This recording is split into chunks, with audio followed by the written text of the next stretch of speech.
ఇప్పుడు మనం చెప్పుకోబోయేది కెమిస్ట్రీలో కెమికల్ బాండింగ్ చాప్టర్. అందులో మన టాపిక్ వచ్చి బాండ్ ఆర్డర్. ఇప్పుడు మనం బాండ్ ఆర్డర్ గురించి తెలుసుకోబోతున్నాం.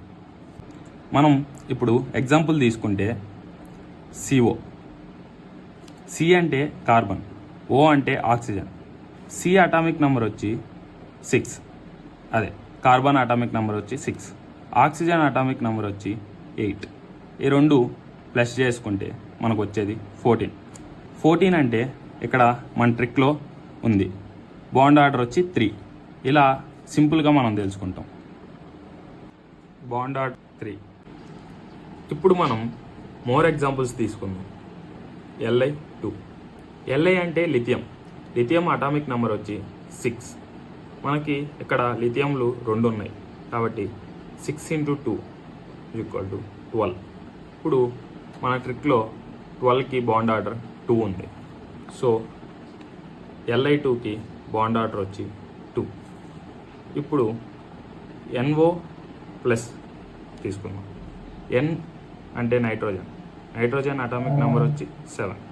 O అంటే ఆక్సిజన్ అటామిక్ నెంబర్ వచ్చి 8. ఇప్పుడు ఇవి ప్లస్ చేస్తాం. ఇక్కడ ప్లస్ ఉంది, ఒకటి గుర్తుపెట్టుకోండి.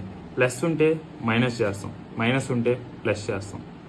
సో 7 + 8 - 1 = 14. 14కి మనకి బాండ్ ఆర్డర్ వచ్చి 3. మనం నెక్స్ట్ ఎగ్జాంపుల్ CN తీసుకుందాం. C అంటే కార్బన్ అంటే అటామిక్ నెంబర్ 6 ప్లస్ నైట్రోజన్కి అటామిక్ నెంబర్ 7. 7 + 6 = 13. దీనికి బాండ్ ఆర్డర్ వచ్చేసి 2.5. నెక్స్ట్ H2 తీసుకుందాం. H అంటే హైడ్రోజన్ అటామిక్ నెంబర్ వచ్చి 1. ఇక్కడ 2 ఉన్నాయి కాబట్టి 1 × 2 = 2. 2కి మనకి బాండ్ ఆర్డర్ వచ్చి 1. ఇప్పుడు H2 మైనస్కి చూద్దాం. H హైడ్రోజన్కి అటామిక్ నెంబర్ వచ్చి 1. 1 × 2 2. నేను చెప్పా ఆల్రెడీ, మైనస్ ఉంటే ప్లస్ చేయండి, ప్లస్ ఉంటే మైనస్ చేయండి. సో ఇక్కడ -1 ఉంది కాబట్టి మనం ప్లస్ చేసాం. 3కి వచ్చి బాండ్ ఆర్డర్ 0.5.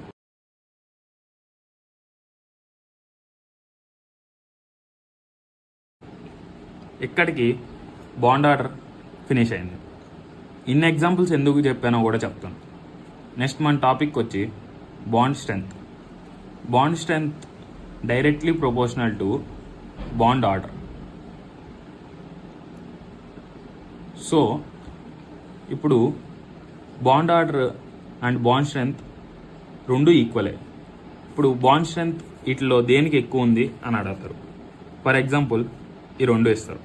అప్పుడు మీరు బాండ్ ఆర్డర్ కనుక్కొని కూడా ఇప్పుడు H2కి బాండ్ ఆర్డర్ 1 అండ్ CNకి బాండ్ ఆర్డర్ 2.5. సో ఇక్కడ CNఏ పెద్దదని మనం ఈజీగా చెప్పగలం. అది బాండ్ స్ట్రెంగ్త్. ఇప్పుడు మనకి ఇలా ఇచ్చి లైన్గా 4 మార్క్ చేయండి అంటారు బాండ్ స్ట్రెంగ్త్. అప్పుడు మనం ఈజీగా ఏం చేస్తామంటే బాండ్ ఆర్డర్ మనకి ఎలాగో తెలుసు, మనం బాండ్ ఆర్డర్ కనుక్కొని దీన్ని మార్క్ చేస్తాం. ఇప్పుడు దీంట్లో హైయెస్ట్ ఏది అంటే ఇక్కడ చూసుకుందాం. NO+ వచ్చి మనకి హైయెస్ట్, అది ఫస్ట్. దాని తర్వాత CN 2.5 సెకండ్. తర్వాత Li2 2, అది మనకి థర్డ్. తర్వాత H2 దానికి 1 కాబట్టి అది 4th ప్లేస్. ఇలా మనం మార్క్ చేస్తాం. సో ఇది bond strength concept. Next bond length గురించి మాట్లాడుకుందాం. బాండ్ లెంత్ వచ్చి inversely proportional to bond order. ఇప్పుడు మనం మళ్ళీ సేమ్ ఎగ్జాంపుల్ తీసుకుందాం. ఇప్పుడు ఇక్కడ రివర్స్ అవుద్ది. ఇందాక దేనికి హైయెస్ట్ ఉంటే దాన్ని ఫస్ట్ మార్క్ చేసాం.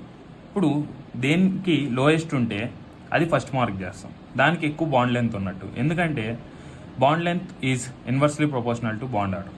సో ఇక్కడ H2కి 1 ఉంది, సో ఇది ఫస్ట్ ప్లేస్లో వస్తుంది. తర్వాత Li2కి 2 ఉంది, సో ఇది సెకండ్ ప్లేస్లో వస్తుంది. తర్వాత CN 2.5, సో ఇది థర్డ్ పొజిషన్లో వస్తుంది. సో లాస్ట్గా NO+3 ఉంది. బాండ్ ఆర్డర్ దానికి ఎక్కువ ఉంది కాబట్టి ఇది ఇక్కడ ఉన్న వాటిలో లాస్ట్ వస్తుంది. సో మీకు ఈ కాన్సెప్ట్ ఫుల్గా అర్థమైంది అని నేను అనుకుంటున్నాను. ఈ వీడియో మీకు చాలా హెల్ప్ అయిందని అనుకుంటున్నాను. సో మీకు బాగా హెల్ప్ అయింది అనుకుంటేనే వీడియోని సబ్స్క్రైబ్ చేసుకోండి, మన ఛానల్కి ఒక లైక్ వేసుకోండి.